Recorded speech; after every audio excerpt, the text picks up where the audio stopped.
Welcome, everybody, back to the Fretboard Journal podcast. I'm your host, Jason Verlinde. As always, that's John Rauhaus playing in the background. And today's guest is a truly, truly talented young guitarist named Micah Preite. He's a singer-songwriter. He's a producer. He's got a lot brewing. He's got a track on Spotify with nearly 10 million streams. And I didn't know the Fretboard Journal connection that we had until this very conversation. So it's truly exciting. Our podcast, as always, is brought to you by our friends at Peghead Nation. If you want to be a better player, go to Peghead Nation. You'll see many familiar faces from this podcast, and you can use the discount code Fretboard when you check out to get your first month free. We are also brought to you by something that you'll hear about in my conversation with Micah, the Fretboard Summit. This is my dream guitar weekend. It's something that I work all year long on curating. It takes place in Chicago, August 20th to 22nd. If you've enjoyed this podcast, I don't know, this year's lineup has, I think, a half dozen people who have been on the podcast or in our magazine, including Hand Habits, Jake Xerxes Fussell, Sophia Wolfson, of course, and so many others. So please go to fretboardsummit.org, read up on it, see the lineup of exhibitors. We have nearly 100 brands and luthiers showcasing new and never-before-seen prototype guitars all weekend long. You can buy them. It is my dream guitar camp, and it takes place in Chicago. And if you're saying to yourself, I don't live in Chicago, something like 75% of our attendees come from around the world, literally. I'm coming from Seattle. We've got people coming from Australia and Europe. Most of our attendees are repeat offenders. They've been to the summit once, and they've told themselves, I have to come to this every single year. So you can come see what the fuss is about. I'd love to see you there. Please introduce yourself if you are a podcast listener. Again, the dates are August 20th to 22nd. Register as soon as you can. Get an Airbnb or a hotel. You will not be disappointed. So we have lots of behind-the-scenes Fretboard Journal print edition news to share with you. I'm going to save that for a different podcast. I just want to tell you all that our 60th issue is about to mail in just a couple of weeks. So if you have been on the fence about subscribing, please subscribe, fretboardjournal.com. Click on the subscribe button. This is a guitar magazine like no other. I think you will love it, even if you thought you were done with guitar magazines, and it is proof positive that print actually still matters. I love print magazines. That is why the Fretboard Journal started 21 years ago, and I'm still at it because I love the format. So much has changed in 21 years on pretty much every level, but my collection of Fretboard Journals, my collection of magazines that I will never throw away, has remained undiminished. And so I hope you feel the same way. Again, join us, subscribe. You'll get the new 60th issue fresh from our printer. What else can I say? Today's guest is Micah Preite.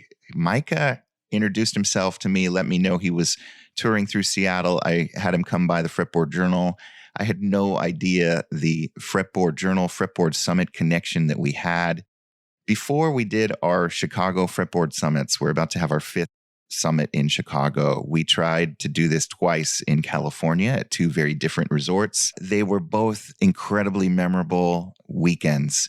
And Micah was at the very, very first one, which was the most bonkers in terms of lineup and everything else. David Crosby was there. Joe Henry was there. Brian Sutton was there. Bill Frisell was there. Matt Munisteri. I pretty much rated my entire Rolodex. Blake Mills was there. I could go on and on, but I won't. We had lots of talks like we do at the current Fretboard Summit, including many people have been to all now 7 of them.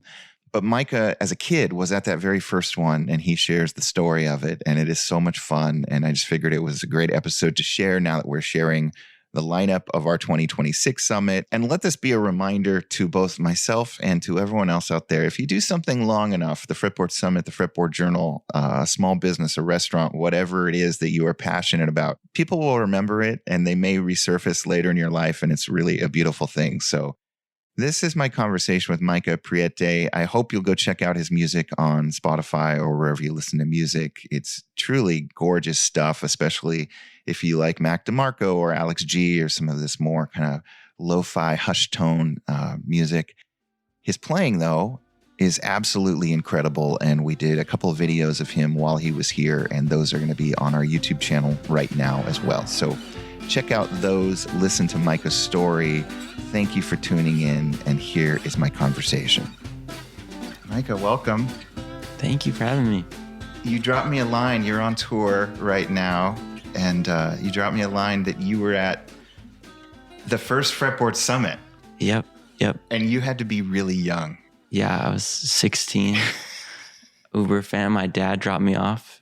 I was so excited. I saw Julian Lodge, all these, Bill Frisell, Blake Mills, Matt Mousteri. Yeah, I was so stoked. So obviously at a young age, you were like a serious guitar nerd. Yeah. Did you grow up in a family where guitar and music was played a lot? Yeah, my dad played. He had like one good pentatonic riff, and then and just music was around the house, and but yeah, so my dad had guitars, and so I got into it pretty young. I was like 6 or 7 when I got my first, Squire Strat pack, with the amp and the, of course, yeah. And then where'd you go with that? You found lessons nearby? Or? Yeah. I had a teacher. I remember also going on, it's right when Guitar Hero 3 came out. Okay. And I remember going on, it was called Expert Village, which was a pre-YouTube thing. It was basically the same thing, but like, it was like a guy in his grandma's basement showed you how to play every riff to Guitar Hero 3 on a real guitar. And that's how I first learned how to play guitar. It was like learning the Scorpions or whatever, Rocky Like a Hurricane or what, all those like, Nirvana or whatever, but that was kind of like the first, right around 3rd grade, 4th grade. Okay. Yeah. And then did you eventually go like headfirst into jazz? Or, when I listen to your music, I hear jazz, I hear Elliott Smith, I hear all these kind of like, it's sort of this like melting of various things that are not really in my head alike, but you make them alike. Oh, thank you. Yeah. Well, in middle school, I played upright bass in the orchestra. So there was definitely a lot of classical music. And then also I went, in middle school, I started going to the Colburn School in downtown LA. Okay. Which is what? It's like an after school program for middle school and high school kids. Okay. And I was doing the jazz ensembles there. Okay. So that's when I kind of started getting really into jazz, like around 6th grade. Okay. And playing with kids that were like my same age, and we were, playing, modern jazz and as we were learning together. Who were your big guitar heroes at this point? Well, I remember how I first got into jazz was actually my mom bought me this DVD. It was this film. It was called Chasing Sound by Les Paul. Mm-hmm. And because my mom, I don't think she knew Les Paul as a guy, but she always knew I loved Les Paul guitars. I was like, that was my favorite thing when I was like, 9 or 10. It was like Jimmy Page, it was like the coolest guitar ever. So my mom got me this thing just because she saw the Les Paul. But then in the documentary, it talks about Les Paul with hanging out with Django Reinhardt. Yeah. And there's a lot of like, in all those early records he was doing with Mary Ford, where there's so much like jazz guitar playing. And so that was like the first way, kind of the first part, how I got into jazz was this Les Paul documentary. Okay. Yeah. And then it was like Django Reinhardt and then Wes Montgomery.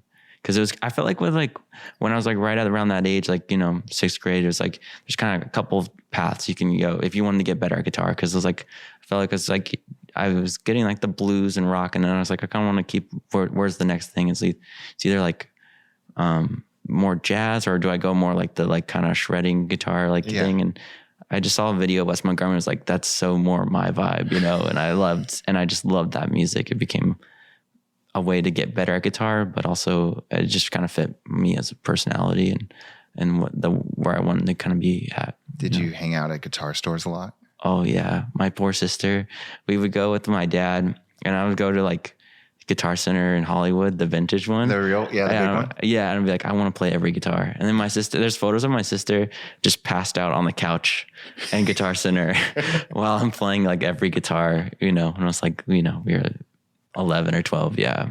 That's so cool. That was definitely, on the weekends we'd go to the guitar shop. So you were going to this after school program, and then did you have an independent guitar instructor too? Yeah. I had a lot of, growing up in LA, there were just so many amazing guitar teachers and mentors. And I had just several really big, important people in my life, like growing up, is people like Bruce Forman and Larry Kuntz and Sid Jacobs, Kenton Youngstrom, just people that were super generous with their time and just like so stoked to just talk about guitar and getting better and learning tunes and playing and, so those were some of the people that really had a big impact on me. For like an elder statesman like Bruce Forman, was it unusual for someone your age to be talking to him and nerding out, or were there a whole bunch of you? Well, I don't know. You know, Bruce has been doing, you know, like he taught Julian Lage, and like, you know, he's like, Bruce has been doing it for a long time. Yeah. And he's always been such a huge just educator and just, you know, so kind to everyone, you know, with his time and teaching people. You know, he's so passionate about the music and just an ambassador of jazz guitar, really, you know. And so I think young people always sought him out, you know. Yeah. So he always had like several students going on at a time. And yeah. And was there a point where you were like, I want to play just Wes Montgomery instrumental jazz, or were you always kind of like thinking about singing along and writing songs and doing that stuff too? Well, the singing came a lot later. That was like after college, like when I was like 22 or 23. Where was college? CalArts. Okay. Which is like in LA. More music? Yeah. I studied jazz and film composition. Okay. And then that's where I studied with Larry Kuntz. And I actually studied too with Larry's dad, Dave Kuntz, who they all were friends with Jimmy Weibel. Jimmy Weibel's Larry's teacher. Just like a lot of small world. Like that's what's so cool about LA jazz guitar. It's like kind of like a little bit sleeper, more like people don't really talk about it as much, but it's like a lot of people that like maybe want to have families, you know, they would move to LA versus it was a little harder, I think, in New York. But everyone in New York, I think, was a little more famous, you know, as far as like jazz guitar. But like, and when, but LA, there's still so many talented and awesome teachers and musicians there. Well, you get that whole studio musician lineage and the folks who, you know, hung out with Bob Bain and all these people. Yeah. You know, like Bruce's mentor, Barney Kessel, you know, doing all the Beach Boys stuff and, you know, and all those Wrecking Crew sessions, you know. Yeah. Yeah. So you go to CalArts, and then at what point do you start adding some vocals to the whole thing? Well, I remember it was like my senior recital, and like I remember like you can like CalArts was so very loose with their thing, which was awesome, you know, whatever you wanted to do. But so I ended up just writing all this music, and it was the first time I really like was writing my own original music. Okay. And but it was more like chamber music, you know. I wrote it was saxophone, cello, upright bass, percussion, and guitar. Yeah. And that kind of really started the spark of like just writing my own music. And then I graduated college like the week of like, I think there's something going around during the 2020. And then so I was just, during the lockdown, I was just in my dad's garage, and that's when I started writing songs and making beats in Ableton. Okay. And then I started just putting music up online, and then that's just kind of became my thing. Yeah. Over the past, you know, since then. Yeah. Yeah. Who are your big singer-songwriter heroes? Well, like I always loved Elliott Smith, of course, and like what he can do, just like singer-songwriters that are writing from the guitar, you know, like you can just having such a, you know, but I love Chris Wiseman and, you know, Curtis Mayfield. Yeah. It's so many of like, you know, I love Fiona Apple. I love Lily Allen. I love like, you know, growing up really young, like around, you know, third grade or so, like it was funny. Like I had this, like after I graduated college, I like, cause when you're just like in your room by yourself, I really didn't want to play jazz anymore. Cause if you have no one to play with, it's no fun. It's like, I could keep practicing C major for the rest of my life, you know, like, but that's when I started writing music, and I realized too, like I got into music not to become like just because of guitar. I got into music because I love music, and so I started like listening back to all those records I liked as a kid, which was like stuff my dad would show me, which was like Radiohead and Rainbows and like The Fray and like Michael Jackson, you know, like all that kind of stuff, and Tom Waits, that was a big one. My dad was a huge Tom Waits fan, so I kind of just got more into like producing and writing songs, or just like I always loved the feeling of like hitting the space bar and like listening back to the thing you made. That became like the new obsession. Yeah, it's so cool. Yeah. So to go from COVID lockdown, you're in your dad's garage, like recording stuff, posting it. Now you're playing with like a whole bunch of people. It's like really. At what point were people reaching out to you about your music, or did you just kind of get immersed in the LA studio scene and all that? Yeah, well, I definitely putting music online gave me got me all these new opportunities. Yeah, it all came from my recorded music. Yeah, posting that online, and I had just throwing it up on DistroKid or whatever. There wasn't really any, there was no marketing or anything. It just I just randomly, and then over a couple of years, people started discovering it. It got in the Spotify algorithm or whatever. Yeah. If you listen to Elliott Smith or whatever, Alex G or something, and then it would get recommended, and then and then I started meeting friends and in that scene, and then I started just now doing studio guitar playing stuff. And Do you feel like, were you listening to a lot of Alex G and Mac DeMarco and all the lo-fi stuff that you're probably on playlists with, or not really? No, not really. Well, it's funny. I didn't really hear Elliott Smith until after I started putting out music. I just always sang quiet because that's all that I can do. It's not really a choice. It's just this is what kind of how it happened.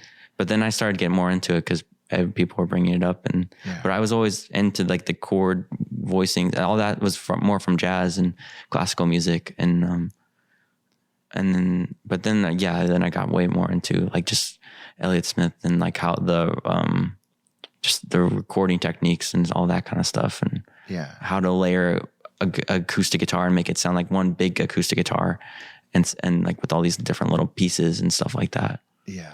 And so this is kind of interesting because I think it sounds like you got more attention at first just through sheer audio tracks that you'd go put on Spotify than going on Instagram and trying to do a demo. Mm-hmm. Is that correct? Yeah.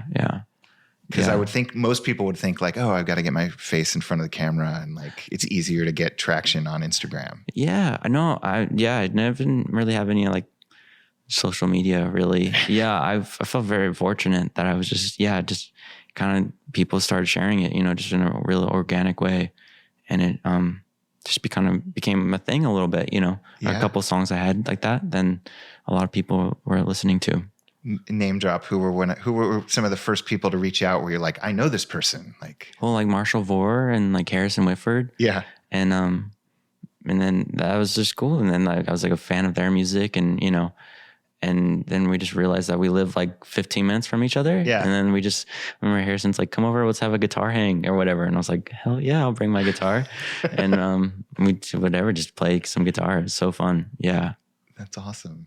So what's a day in the life when you're in LA? I know you've said you're working on a soundtrack. I know you're also doing a bunch of session stuff. So mm-hmm. Well, I just finished a record right before this tour. So that took a while. That was a year and a half it took to finish that. So that was mostly what I was working on. Okay. But right now I'm doing my first film score. I'm doing it in the van as we're on the week 3 of the tour. So I have my little MIDI keyboard and I'm trying to mock up it's going to be chamber music. So it's going to be all bassoon and there's a budget for a little orchestra. Yeah. Which I'm that's been one of my main goals. I would always love to do something like that. So is there any guitar in it at all? I think I'll put a little guitar in it. Yeah. You can there's always a little guitar in something, right? But how did you get that gig? That's so cool. Well, just the producer was a fan of my singer-songwriter music, and for some reason they thought I could do a film score, and which I'm so grateful. So it's been really cool. I'm so excited about that. Yeah, it's a coming of age film, and it's gonna be kind of in a John Bryan, Johnny Greenwood, Paul Thomas Anderson kind of style, that kind of that I love that with John Bryan's music. It's happy sad. It's making major chords sad, Yeah. kind of vibe. That's what I realized with this film score. It's so hard to just find the right tone of it. Because I remember my first pass, it was so bleak. It was so emo, it was and my director's well, people have to enjoy watching this film. Not everyone dies at the end. And I was oh, it's so true. So true. So just finding the right tone has been really cool and a good challenge. It's a little bit more like a puzzle than just writing a song. Do you find it as easy to write on a MIDI keyboard as on your guitar? I feel different.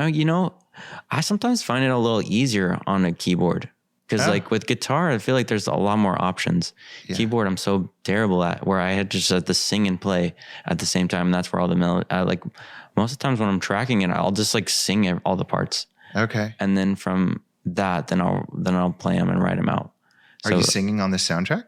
A little bit, cool. but just for coming up with my melodies, I'll usually have to just sing them, and then I'll I'll put them on instruments, just so I can kind of like. I feel like I get more of a natural melody, I think, through that. Did you reach out to a John Bryan or somebody who's got experience with soundtracks before you undertook this, or you just kind of dove in? I would love to talk to John Bryan. That would be amazing. I think he's pretty busy, doing his thing. I've talked to a few people. I did a film composition class in college. Okay. So we got to go and visit we had a couple field trips, which was cool. We got to go visit John Powell's studio. He did all the How to Train Your Dragon and all these awesome films. And so he showed us like how he would kind of MIDI mock it. They would have like a sample library for their orchestra. Yeah. And so I got to see a little bit of that, but when you get in the weeds of it, when an actual film, it's like, you're just kind of like, you just have to sit there and watch the scene over and over again to really figure out like, where's the music coming in? It seems like there's not really any lesson other than just, you got to watch it a bunch and just really see if it's if it's just a natural, it has an instinct, does it work or not? It's kind of, it's hard to, put it into words. You just know when it's not working, So at some point on Interstate 5, you're in the back of a van, everyone's whizzing by you, and you are sitting there watching on your tiny laptop monitor a movie and trying to make a MIDI soundtrack to it. Yeah, my 2012 MacBook. Yeah. Oh, yeah. In Boise, Idaho. Yeah. It's kind of fun. It's definitely not the most ideal setup, but, just trying to make it happen. Yeah. That's so cool. Yeah. Yeah. And then you've been doing a ton of work in LA, obviously, for like other artists. Mm-hmm. Like, can you talk about any of that stuff? Yeah. I know with Marshall, we did a cool video shoot for Mustafa and Daniel Caesar. We did like a little live video for his new record. Uh-huh. That was like a year ago. And done stuff for this artist Quinny, produced a little bit and on a track, and then I played a bunch of guitar on that. Yeah. And then I worked on for this artist Ralph Castelli. I helped write some songs for his new record. Cool. He does a lot of cool like production stuff, and he's also does stuff for this artist Glaive and a few other like more like electronic stuff. And I was doing there, and then just kind of random other little stuff, help whenever Marshall needs someone when Harrison can't make the gig or whatever, That's how it works? Yeah. You're the fill-in? Yeah. So, and help him like track stuff for some of like artists that are like going to maybe be on Phoebe's label or something. They need someone to come help work on just kind of playing bass or guitar on some tracks for some of the artists they're demoing or whatnot. Yeah. So I've done a little bit of that. Yeah. You brought your Mexican Strat to the Fretboard Journal session, and we'll post those tracks. But what do you take to a studio? Same thing? No, I'll usually bring my Les Paul. I feel like I brought the Strat a few times, and everyone's like, "What are you doing? Why don't bring the Strat?" Like, there's so much Strat hate, and but I love the Strats are so comfy. But I only use the neck pickup though. And but yeah, I have a Les Paul that's pretty cool. And then right now I'm borrowing from my friend Oystein Grenny, who's an amazing guitar player from Norway. Borrowing, he let me. It's this ES 150 Gibson from 1936. It's like a Charlie Christian model guitar. Yeah. I bring that one. That's like my favorite guitar right now. And I also have a Roger Boris archtop, which sometimes I'll bring, but that's kind of a different vibe. Okay. But and then amps, or you just go direct? Oh yeah. If I could, I always bring I have an old blackface Princeton. Okay. That I got from Bob Dixon. That's the best. Yeah. I love that thing. Yeah. It needs a little repair, quite a bit here and there, but it's the best sounding amp I've had. Yeah. Yeah. So what you mentioned that you just wrapped up a record that took a long time. When is that out into the world? Well, it's getting kind of like figuring out if it's going to go through a label or not. That's kind of like, so it's kind of like getting shopped around a little bit. Yeah. But that'll probably be out, and I'm guessing probably in 3 to 4 months, I would guess, maybe something like that. All right. Maybe sooner. We'll see. Once when I'm like so antsy on it. I'm like, let's put it out tomorrow, Yeah. But I have someone helping me manage this stuff. So it's like, now they're like, well, let's do it properly and, get it through the right channels or whatnot. Yeah. That's so cool. Kind of figuring that out. But yeah, it feels so good though to have it done. It's like a record. I played pretty much all the instruments on it. And, but I had a couple of friends like Dylan Day came and played slide on a guitar on a track, and, had a few friends come and play flute, and yeah. So there's a couple more. And most of the records I've, for myself, I'll play all the instruments on them. Yeah. But this was the first one where I've had a couple people play some other parts on them. So it was fun. That's great. So you're on the road, right? It's probably almost over, right? The tour you're on, or no? Yeah. For this leg, I'm opening up for this band called Lower Town. They're from Atlanta, but they're based in New York. They're super sweet people. Did they find you, or you got paired up? Yeah. Yeah. I met them once. The singer Olive, I met her once in LA, but everyone else I didn't know until like a couple weeks ago. And then they were just a fan of my music, and then they let me hop in the van with them, and I've just been bopping around America, in the States. So we started in Chicago, Wisconsin. Yeah, there's been like, I think 10 shows. So we were going to play Seattle tomorrow, and then we're going to head off to Portland. Okay. Yeah. You play pretty quietly. Are these like shows where you can hear a pin drop? They are. It's great. Well, the cool thing is they've been all ages shows. And I was pretty nervous because, I've played so many gigs where it's like, it's a loudy bar, or, it's just like, it's hard. But like these ones everyone's been so quiet. It's actually been very surprising how we're like, just everyone's so sweet. Yeah. It's super quiet. When did because you are on Instagram and you post some rad videos. Like when did that all kick in? I guess probably when I started putting out music, I don't know, 2023, 2022, right around there. Yeah. Just a little bit, I like to draw and do little animations too. So that's kind of more what I would do, stuff like that. Okay. And then put like my little tunes behind it kind of thing. Yeah. That's awesome. You got to come back to another Fretboard Summit. I know.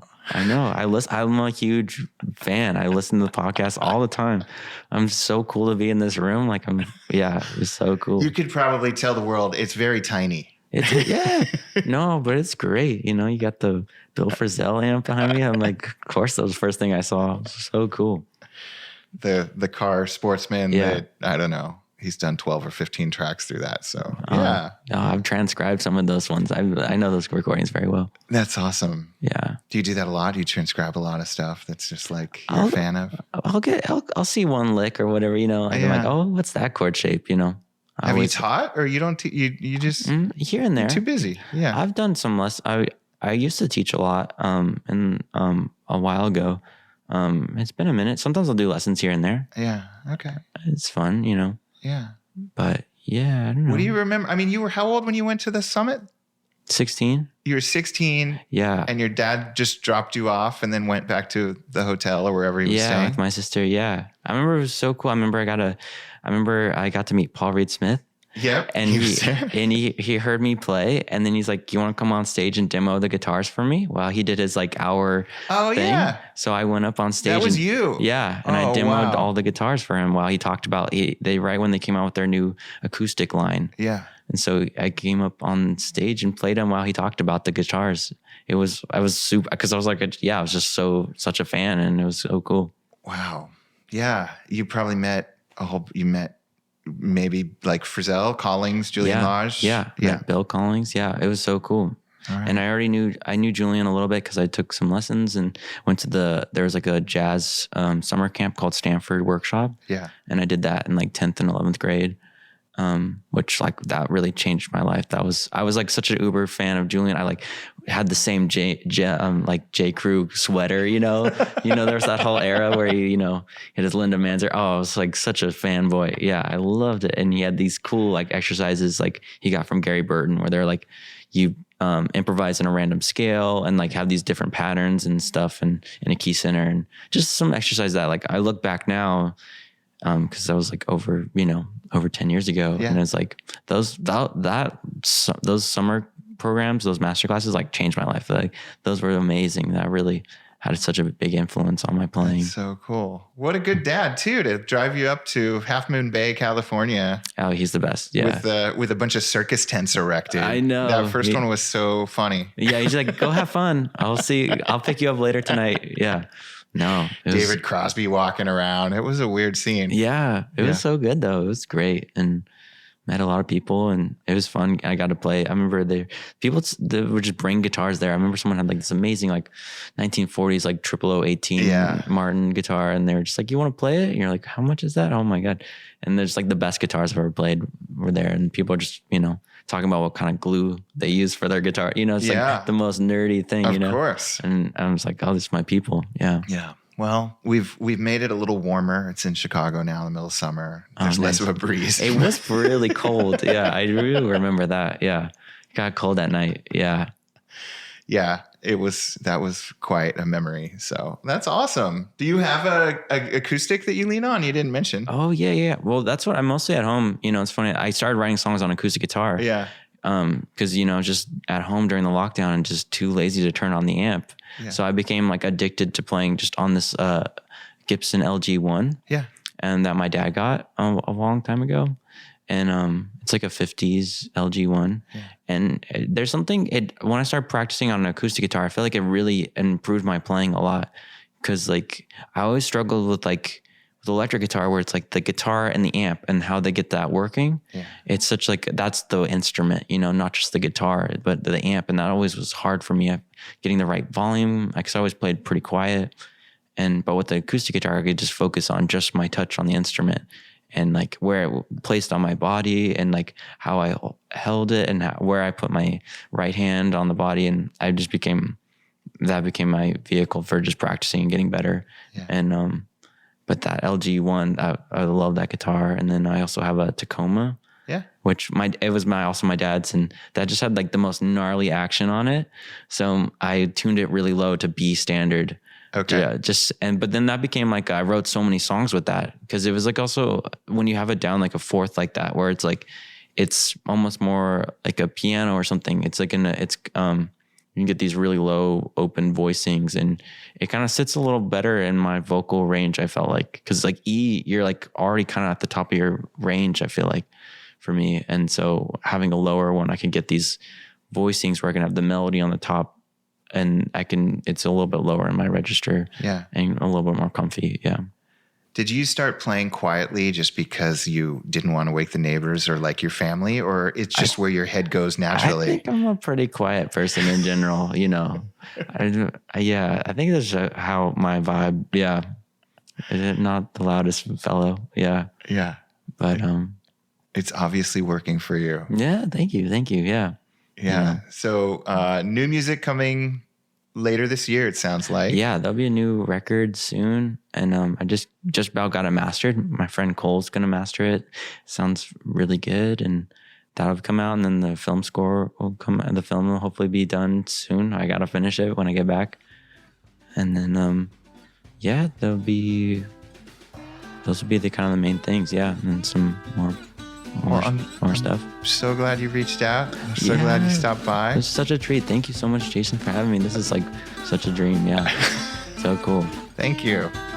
All right. That was my conversation with Micah Preite. I hope you enjoyed it. As always, reach out to me, podcast@fretboardjournal.com. Let me know what you think. Leave us a review over on Apple Podcasts. And thanks, as always, for tuning in to this and everything else that we have for you.